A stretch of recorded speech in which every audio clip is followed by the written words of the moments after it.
Can everybody hear me? I'm not a loud person, so sometimes I don't project well. I'm really delighted to be here, and I'm so thankful for Arissa for organizing this amazing unconference. So it's really delightful to see so many young people here because neuroaesthetics is a very young field, and it's very exciting to see it taking hold in India. So if you look at I've been doing this chart for the last almost 10 years every year, where I do the same PubMed search, and this is just to give you a sense of the trajectory of academic work in neuroaesthetics. So pretty much before 2000, there was virtually nothing. And then about 12 years ago, around 2013, 2014, there seems to be this inflection point where things really took off. And as you can see, I wasn't sure if this plateaued because one possibility was that where it seems to plateau was a hangover from COVID, from lockdown. And there was this 2-year period where nobody was doing human experimental work. And so I actually did the search last night so we could be up to date. And I'm pleased to see that when you get to 2025, it looks like it's still on an uptick. So I think this is still a growing field. And the reason that's useful, particularly for young people, is it means that there are a lot of big, open questions that have not been addressed, right? So this is not a field that is so mature that if you go into it, you have to deal with some small minutia. There are big, big questions that are just waiting for you to address. So when we think about aesthetic experiences and how do we deconstruct it, this is a kind of framework that we've used in several studies. We call this the aesthetic triad. And the general idea is that aesthetic experiences emerge out of these 3 large-scale systems that are both psychological systems, they're neural systems that have to do with the organization of our sensory and motor systems. There's always evaluation. If you're talking about beauty, almost always there's pleasure, but aesthetic experiences can be more nuanced. There can be admixtures of different kind of emotions.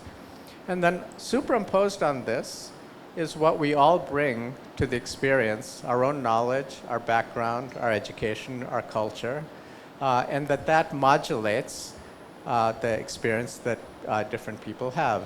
And so when we're thinking experimentally, we're thinking of these 3 systems all the time. And you understand that anytime you're doing an experiment, there's no such thing as a perfect experiment, right? We're always trying to understand little pieces of things, and over time, hopefully, you build up a more comprehensive story. So I'm going to tell you about an imaging study, which we haven't fully analyzed because sometimes I find it useful to talk about data that I don't completely understand. It keeps me on my toes, and then hopefully people here might have ideas about this. So this is an fMRI study where we had people look at a series of artworks, and they looked at it under 3 conditions.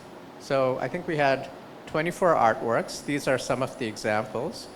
And it's a block design, which means in certain blocks, people are told just to focus on the sensory and motor qualities of the image, right? And we have a little instructional video that we use for this. And then in a different block, they're told just to think about what emotions they're experiencing looking at these artworks. And in the third block, they're asked to think about the associations. What ideas is this generating? Is it self-referential? Is there something about this artwork that speaks to your own life? And just kind of use this as a vehicle to think that way. And this is counterbalanced, so people are not it's not always the same order. And I should point out that as you will see, even in this artwork, there's quite a range of artwork. And one of our agendas has been, and Conor has been a leader in this idea, that a lot of empirical aesthetics has focused on European and North American art. And we're trying to deconstruct that in the sense of if you want to make any claims about the nature of the experience of art, confining to a very small segment of the world's population and the art from those traditions really limits the kind of claims you can make. And so as you can see here, we came up with this, we created this database, which includes Latin American art, it includes Middle Eastern, South Asian art, it includes public art, murals in Philadelphia, in addition to the usual suspects. So this is a database that is searchable. If you're doing experiments, you can, it's a norm database, so you can kind of find art that you might be available to answer the kinds of questions that you might have. So in this experiment, and these are just our first pass of analysis, which is we start with the idea that if we take a seed, so this is a location in sensory motor cortex, and in this case, primary visual cortex, because people are looking at, this is a visual experiment, and we ask that if you project from that seed and you ask the question of where in the brain is there more activity when people are sensing, in the blocks in which they're focused on the sensations, compared to when they're thinking. This is the semantic block. And when they're sensing versus when they're feeling, when they're tapping into their own emotions.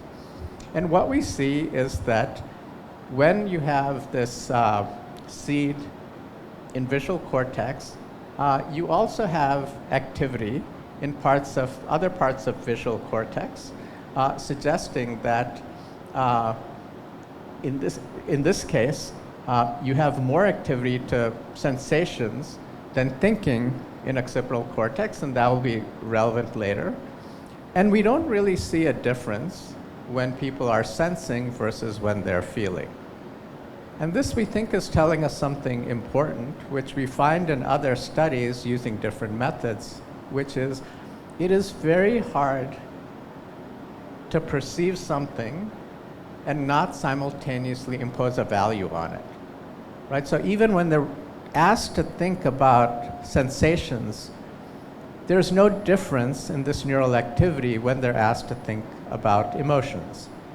Right? So it's a key point that our sensory systems are very tied to our valuation systems. In a way, at least in these methods, we can't really differentiate.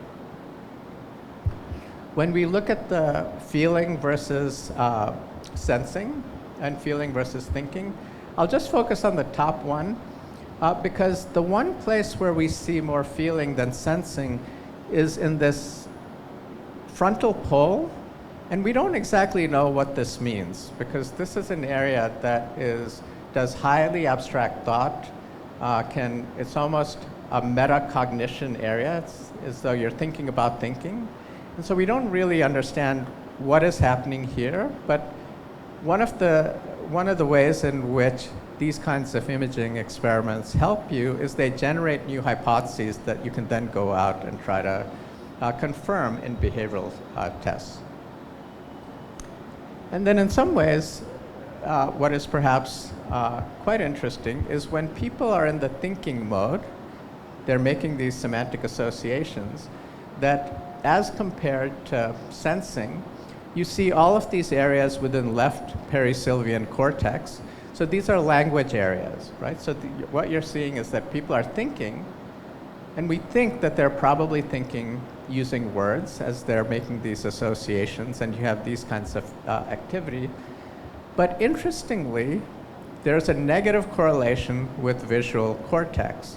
And so one implication of this is when we are conceptualizing what we're seeing, when we're drawing semantic associations, we're also suppressing our visual input, right? So the big picture so far is sensations and feelings are very closely tied, but when you're thinking, when you're imposing semantic information on it, it's as though our sensory information is suppressed. You're in your own head rather than, at the time, really noticing what you're looking at. So we haven't talked about the motor system and the sensory motor, because I was mostly focused on sensations in that experiment. And fMRI experiments, it's very hard to look at motor systems. I know there are a lot of dancers here. You can test for the apprehension looking at dance, but it's very hard to have anybody move in the scanner. I mean, if you even move half an inch or a centimeter, you destroy all your signal, right? So movement is hard to look at. But we were interested in this question of when people are looking at and apprehending art, if there's a lot of motion in art, can we find evidence that the human motor system is involved in appreciating this kind of art? And so the way we did this was we looked at two classes of paintings that are abstract, or at least not figurative, from Jackson Pollock and Piet Mondrian. And the idea is that Pollock's paintings are highly dynamic, Mondrian's are very static. They're both non-representational, so we could get away from the idea if someone likes landscapes or someone likes portraits, that ends up being a confound. We do away with that. And so we took a series of paintings, and we could show that in fact, there is this kind of bimodal distribution where paintings by Mondrian are more static and paintings by Pollock are more dynamic. And there's a kind of distribution. And just to give you a feel for the kinds of paintings and the ratings that they get. Now, the key in this was we looked at a series of patients with Parkinson's disease. And so these are people early in the disease, so they don't have any evidence of cognitive problems, but they do have motor problems. And going into this, we didn't know what we would expect, because you could imagine that it would just be chaotic and we wouldn't get any meaningful data. You could imagine that people with Parkinson's have a dopamine deficient state, and maybe they're anhedonic. They aren't having an aesthetic experience, or it's dampened compared to everybody. A classic sign of Parkinson's is that people, it's described as a masked face, that they're not very expressive emotionally. Or what we were hoping is that if this idea that our motor systems are involved in how we appreciate this kind of art, we would see something specific in this population. And that's what we saw, which is, this is compared to age-matched elderly controls. And what we see is that when the liking or beauty judgments is related to how much motion there is in the image, they have this kind of dampened experience, right? They're still experiencing it, but the whole judgment of liking or beauty is dampened. But it's not across the board, because if you're looking at this compared to the complexity in the image, their performances or their ratings are indistinguishable from elderly controls. So it tells us that it is not the case that people with Parkinson's don't enjoy art or can't have these hedonic responses. It's specific to the setting in which movement is part of the apprehension where there's a dampening. And for us, this ends up being evidence consistent with the idea that our motor systems are a big part of how we enjoy, particularly dynamic kinds of, even though the art itself is static. Tolstoy is associated with this idea of an expressive function of art. And this is a quote from his book. And as he says, the bold is mine, which is the point of art is to transmit that feeling that others may experience the same feeling, that this is the activity of art. And so the question is, how can we assess the emotional impact of art in using these kinds of methods? And I had written That's just for any of you who are, if you're falling asleep, that's to wake you up. So I'd written this theoretical paper, which is asking the question of whether would Robert Motherwell, if any of you know, he's an abstract expressionist in the US, who was also very articulate. And the question was, would he have been as great an artist if he were not as articulate as he was?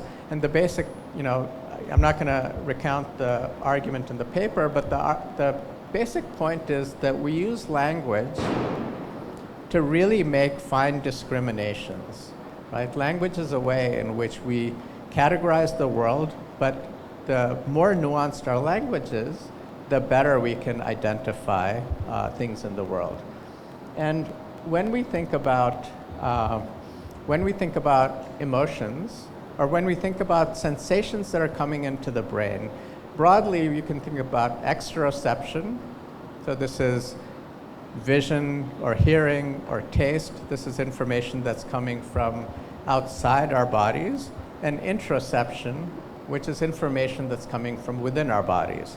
So it can be how our heart is racing, how we're breathing, what's happening in our gut, our autonomic nervous system. And these are all of the kinds of sensations that feed into the brain, which becomes the basic building blocks of what we end up thinking is emotion.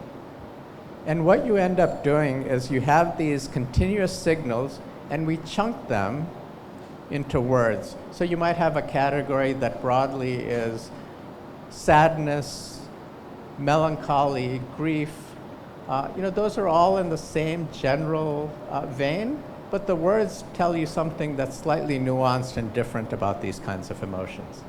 And this, incidentally, we think, would be quite culturally nuanced, right? Different languages have different words for emotions in a way that people who are embedded in one language might not even notice that they're having a certain kind of emotional experience in a way that if you have another language that captures that to identify it.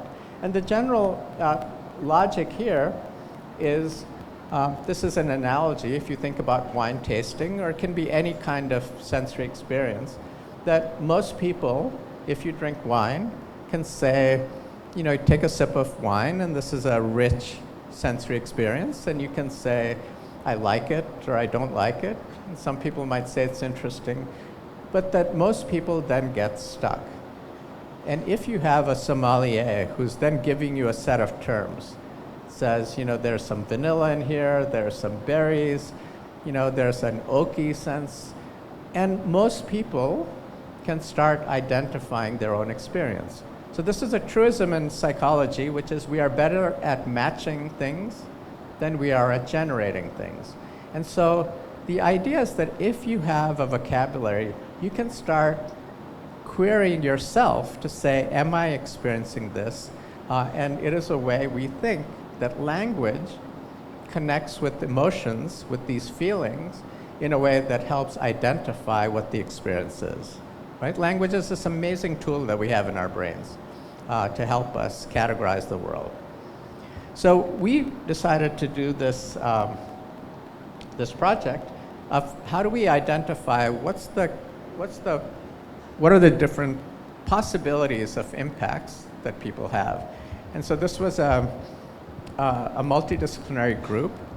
It was funded by the Templeton Religion Trust. We were supposed to meet in the Bahamas, and then COVID happened, and so instead of the Bahamas, it was a much less of an aesthetic experience where we were on Zoom for hours to work this out. And so the general idea was we had, I represented neuroscience, Ellen Winner in psychology for, she's written a terrific book about how art works, for those of you interested in this. Noel Carroll is one of the major American philosophers of art. Natalie Carnes is a theologian, a Christian theologian, but particularly focused on visual imagery in theology. And Matt Milliner is an art historian. And so the idea was we'd have these, this interdisciplinary group and just come out with as many words that could possibly be an impact of art.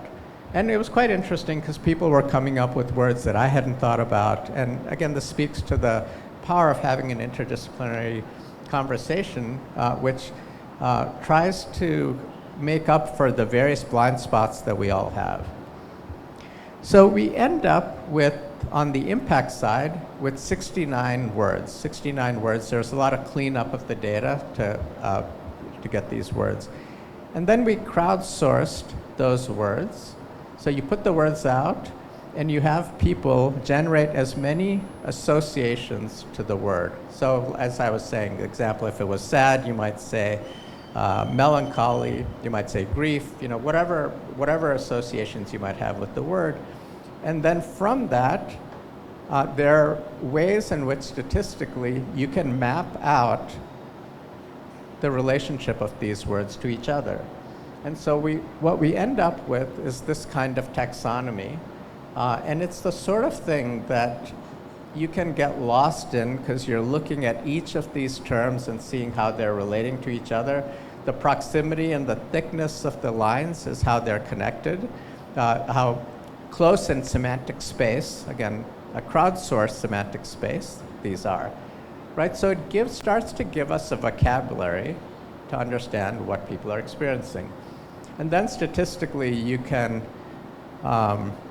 break this into communities, and we have 11 communities. And then at the courses level, and this will give you the intuition about what this taxonomy is that it breaks into 4 broad categories, which is positive affect, people feel good, negative affect, right? We often have negative reactions to art. It can be repulsion or disgust or anger. There can be a kind of sense of immersion. You're completely engaged with it. And then this is the holy grail is the sense of transformation. Right? For all of us, we want to know in what sense can art be a transformative effect. Right? So we see that as well. So now we have a tool. We have something where we can measure the impact of art, and then now I'm going to tell you about several studies where we start to look at this. So the first was a study that was done both at the Barnes Foundation, which is a private collection in Philadelphia, an amazing collection, and then the Penn Museum, which is an anthropologic museum. So very different kind of, it's more artifacts than artwork. And the basic question we were asking is the experience of art different if you see it in person or in the laboratory looking at this on a computer? And for so many of us, our experience of art tends to be digital, tends to be, so I've never been to the Uffizi, but I can look up their artwork and have some sense of that. And so the question is, what's the difference in this experience? And we have this kind of way of measuring things where people, in this case, they're directed at these artworks.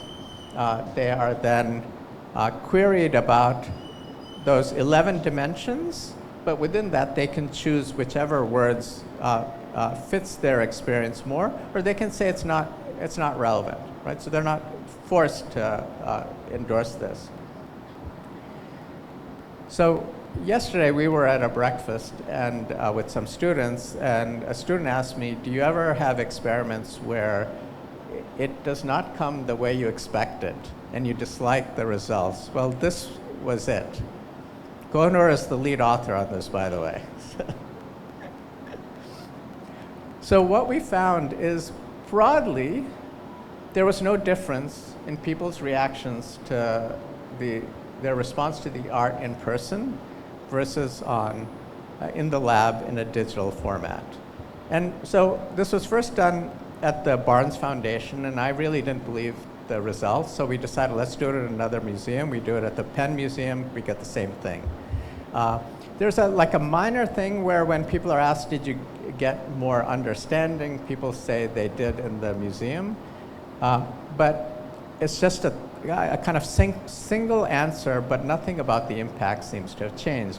And you've replicated this here as well. So the question is, what does this mean?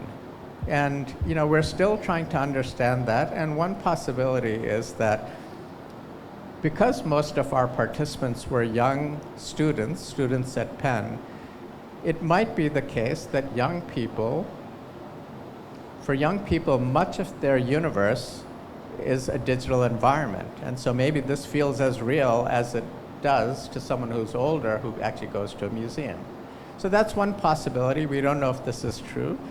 But we did do this study, tried to replicate it with a couple of differences in Poland. And so Mariola, who was a postdoc in my lab up until a few months ago, we looked at this study, and there were two differences, which is we queried people who came to the museum. So this was not students that we were enrolled and we brought them to the museum. So these were people who were motivated by themselves to come to the museum. And in the digital condition, instead of being in a lab, they did it at home. And our thinking was that's a more natural and ecologically valid way, because nobody's ever going to a lab to look at art unless you're you're a psychologist, right? So when we do that, we do see that there are differences, and that people in the museum, tended to have these kinds of impacts greater than when they would look at it at their home. So, I think the jury is still out, but largely,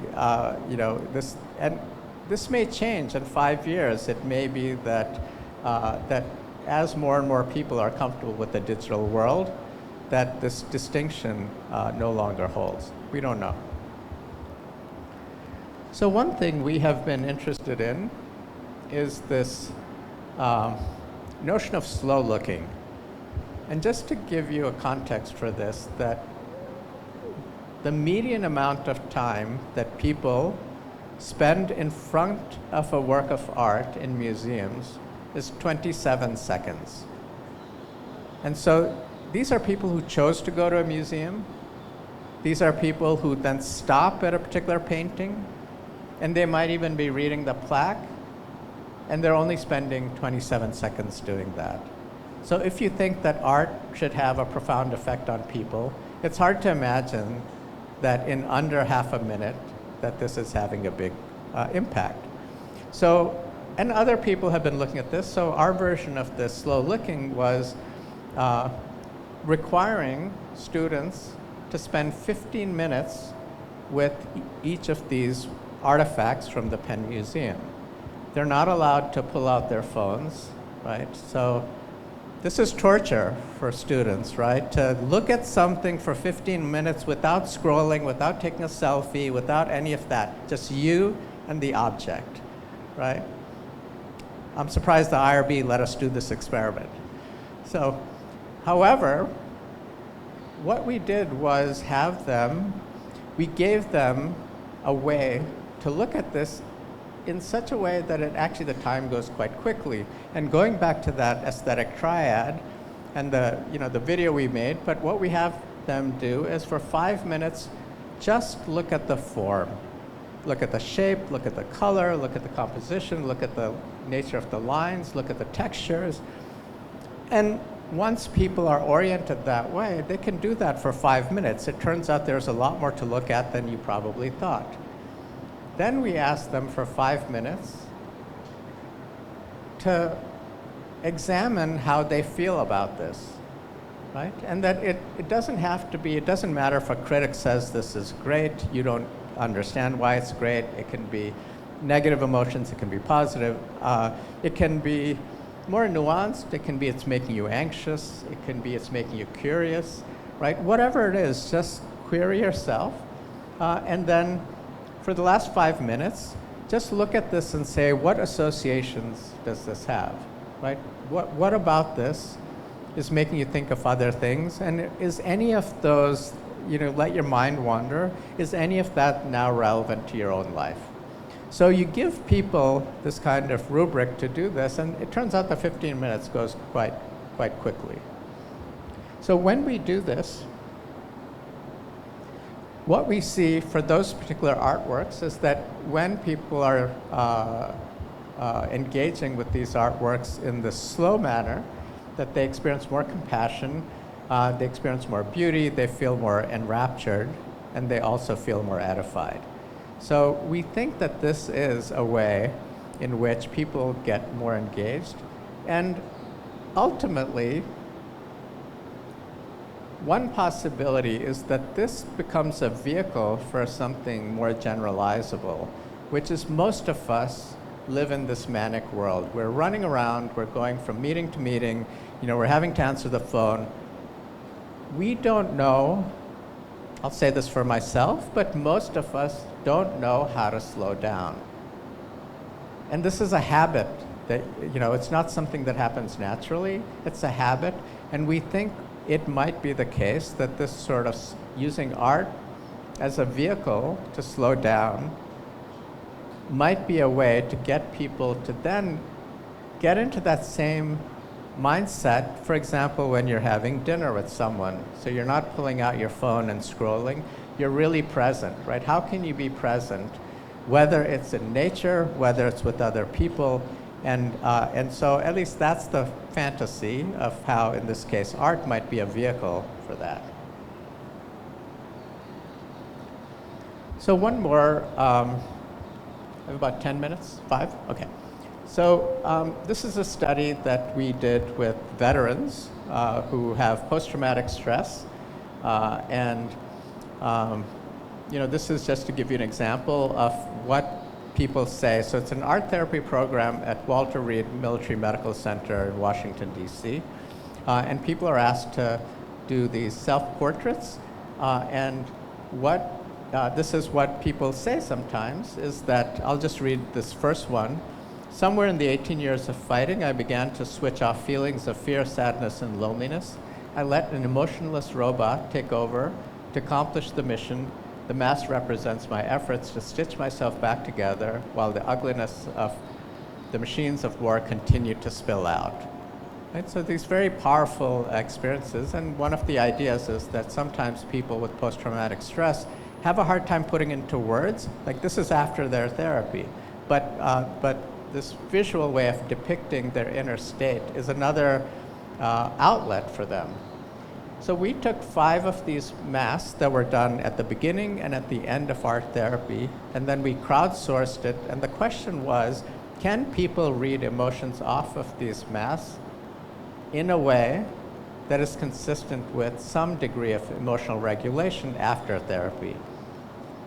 And that's what we find, is that in the early masks, that again, these are people who are blinded to which masks were done before, which masks were done after, that they're using our taxonomy and reading more anger and upset and feeling challenged in the pre-mass, and you can see how they respond to the last one. I'm going to skip this experiment because I want to just spend 2 minutes with a kind of a new idea we're working with and we're still trying to understand. And what this image is trying to represent is a question of, are we missing, even though we've done all this, are we missing something important? And the question is, when you ask people their own experiences of deeply moving encounters with art, those are highly personal, right? They're highly individual. And when we impose this taxonomy on them, are we constraining, are we narrowing, artificially narrowing the range of what their experience is? And so what we've been doing is getting qualitative data in all of our experiments now, but this is going back to the first one, where people, after they look at this artwork, we tell them, go back to the one work of art that moved you the most and just give us a narrative of why that is. And what we're now looking at, and again, this is more of a proof of concept and not just to show how this can be done. We're using large language models to take that qualitative data and try to extract, again, in the same way we have for sort of sensory descriptors, emotional descriptors, and conceptual descriptors. And so from that, so this, to say this person, it's a snippet of someone's response, says, I feel a bit uncomfortable and empathetic for the figure because it's full of nails and it reminds us of pain. Right? So that's the kind of response that person is having, and then we're extracting these triplets. We're doing human validations to see if whether, in this case we're using Claude, whether Claude is doing something that approximates how humans would do this.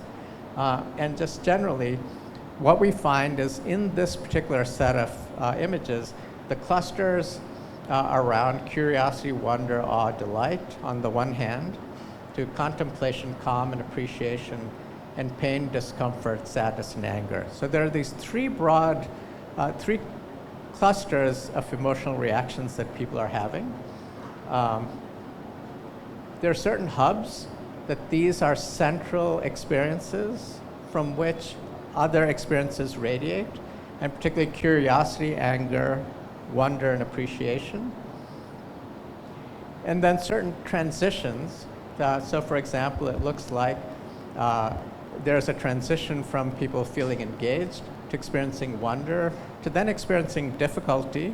And we think that's partly because of the nature of the artwork we have in this, but also difficulty to appreciating to feeling calm. And so as a proof of concept, the idea is here, we might be able to take first-person accounts, extract information, patterns that we can aggregate, and ask the question not what's the one emotion, but what are the dynamics of emotion people are experiencing when people are looking at art. What emotions coexist? Which kinds of places do people land? Which ones are transition emotions? Which ones are generative for that? And just to go back to that earlier taxonomy, when we look at the terms that come up most from this qualitative analysis, we have some positive, some negative, and we have more of these intentional ones. But we don't get down here in really the transformative ones. And so, at least in this context, this was not the slow-looking experiment, right? We haven't managed to get them into this transformational part of this taxonomy. But hopefully this gives us a way to index using qualitative data to see the kind of response people have to art. And Kohner mentioned that art is always done in community. So these really are the people that have contributed to all of this work. If you look closely, you might see a face you recognize in there. So, thank you.